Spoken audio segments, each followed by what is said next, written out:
Welcome दोस्तों। आज का ड्रामा है परफेक्ट क्राउन, जिसमें दो मेन कैरेक्टर्स हैं, शियोंग-जू और प्रिंस लियान, जो एक शाही परिवार का राजकुमार होता है। तो कहानी की शुरुआत होती है कॉलेज से, जहां शियोंग-जू को दिखाया जाता है जो हर साल की तरह कंपटीशन में फर्स्ट आती है और एक लड़का उससे बहुत ही जलता है और वो लड़के की बेइज्जती पूरे कॉलेज के सामने कर देती है। फिर उसे प्रिंसिपल सर से डांट पड़ती है क्योंकि शियोंग-जू को एक बहुत ही इंटेलिजेंट मगर सख्त नेचर की वो लड़की होती है, जिसके अंदर बहुत ही ईगो होता है। अब कहानी प्रेजेंट में चलती है जहाँ शियोंग-जू एक कैस्टल ग्रुप की सीईओ होती है और बहुत ही अमीर परिवार से होती है, लेकिन उसकी ज़िंदगी में एक बड़ी कमी होती है कि वो किसी शाही परिवार में से नहीं है और उसे बहुत ही भेदभाव का सामना करना पड़ता है। इसीलिए शियोंग-जू ठान लेती है कि वो किसी भी तरह अपनी सामाजिक स्थिति बदलकर शाही परिवार का हिस्सा बनेगी। दूसरी तरफ प्रिंस लियान को दिखाया जाता है जो शाही परिवार का राजकुमार होता है, मगर उसकी लाइफ भी कुछ आसान नहीं होती। उसके पास शाही खून और नाम तो होता है, मगर आप अपनी लाइफ और फैसले पर पूरी आज़ादी नहीं होती।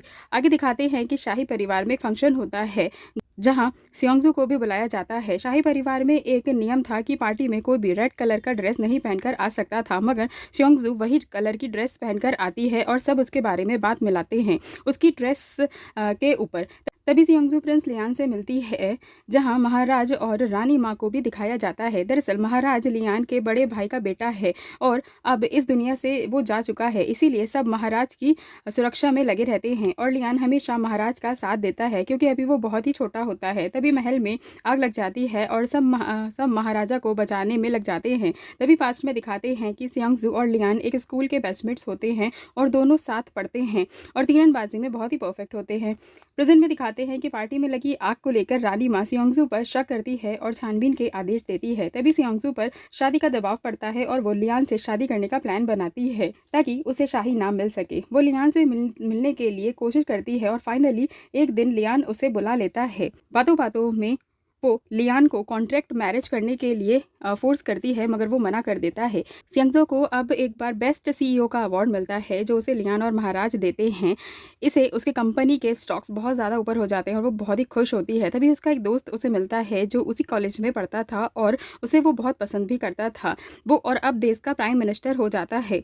एक बार शियोंग-जू एक होटल में जाती है जहाँ उसे प्रिंस लियान मिलता है जो बहुत ही बीमार होता है और अपने फैमिली डॉक्टर को वो बुलाती है ताकि ये बात बाहर ना निकल सके और वो ठीक हो जाता है। तभी रानी माँ उससे मिलने आती हैं होटल और वो हमेशा यही चाहती थी कि लियान महाराज के पीछे रहे, हमेशा उससे आगे निकलने की कोशिश ना करे। अगले दिन हर जगह ये न्यूज़ फैल जाती है कि लियान और शियोंग-जू का अफेयर चल रहा है, जिससे शियोंग-जू बहुत खुश हो जाती है और उसकी कंपनी को बहुत ही प्रॉफिट हो जाता है। इसी न्यूज़ से लियान जो शियोंग-जू को अपने पास बुलाता है और उससे कॉन्ट्रैक्ट मैरिज के लिए हाँ कर देता है ताकि शाही परिवार का नाम बदनाम ना हो। वो दोनों मीडिया के सामने अपने रिश्ते को कबूल करते हैं। लियान पहली बार शियोंग-जू को रानी माँ से मिलने महल जो है लेके जाता है, मगर रानी माँ उससे नहीं मिलना चाहती थी और वो सिर्फ और सिर्फ लियान को अंदर बुलाती हैं और उन दोनों के बारे में पूछती हैं। उधर शियोंग-जू महाराज के साथ टाइम स्पेंड करती है। रात होने की वजह से वो दोनों एक ही रूम में जो है वो सो जाते हैं। अगले दिन शियोंग-जू ऑफिस आती है और उसका दोस्त उससे मिलने आता है और उसे समझाता है कि वो उससे शादी ना करे, मगर वो मना कर देती है और बोलती है कि उसे लियान से ही शादी करनी है। तभी एक बार वो जो है लियान से बातें करती हुई अपने घर जा ही रही होती है कि तभी पीछे से कुछ लड़कियां उस पर अंडे फेंक देती हैं जो लियान के फैंस होते हैं और बोलती हैं कि तुम उससे शादी करने के लायक नहीं हो, और लेकिन वो बदले में उनको बहुत ही अच्छा जवाब देती है और वो चुप हो जाती हैं और वापस चली जाती हैं। वो अपने घर पर होती है, तभी उससे मिलने लियान आता है और उसके लिए खाना भी लाता है और फिर उसे अपने साथ अपने घर ले जाता है उसकी सिक्योरिटी के लिए। तभी अगले दिन पुलिस आती है और शियोंग-जू से कुछ सवाल पूछती है कि पार्टी में लगी आग की वजह से उसे घेरे में ले लिया जाता है और उसे अपने साथ ले ही जा रही होती है कि तभी लियान आकर उसे बचा लेता है। तभी महारानी भी वहां आ जाती हैं, मगर वो लोग चालाकी से वहां से निकल आते हैं और अब हर तरफ उनके सच्चे प्यार के बारे में लोग बातें करने लगते हैं।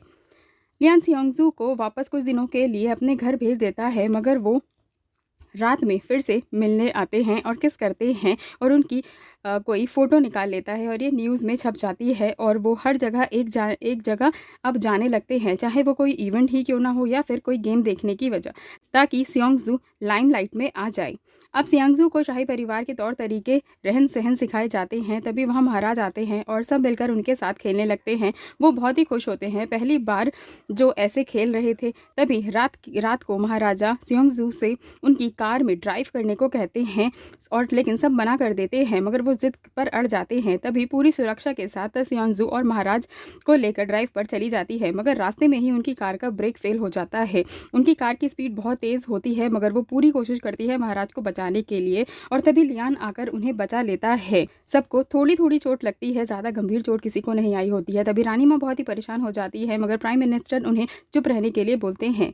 सोंगजू लियान से मिलने जाती है। अगले दिन उसे घर से बाहर निकाल दिया जाता है। तभी वो लियान से मिलने आती है और पूछती है कि उसे घर से बाहर क्यों निकाला। लियान बताता है कि उस रात किसी ने उसकी कार से छेड़छाड़ की और ब्रेक फेल कर दिए थे, मगर वो फिर भी उसके पास रहना चाहती थी और वो एक प्लान करते हैं उसे घर में वापस लाने के लिए। लियान भी अब गद्दी पर बैठना चाहता था, जिसमें सियांगजू उसका साथ देती है और वो बोलती है कि वो सब कुछ संभाल लेगी, बस वो उसका साथ रहे।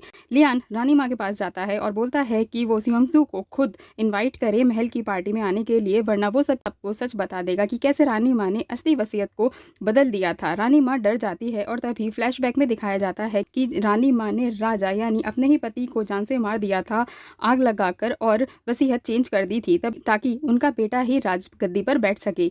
तभी वो सियांगजू को महल में बुलाती हैं और पार्टी में लियान सियांगजू को शादी के लिए प्रपोज कर देता है। दूसरी तरफ दिखाते हैं कि फाइनली वो इंसान मिल जाता है जिसने कार के ब्रेक्स फेल किए थे, मगर उसे भी कोई मार देता है। शादी की तैयारियां शुरू हो रही होती है और शादी का दिन भी आ जाता है, क्योंकि महाराज ने खुद शादी की तारीख जो तय की थी।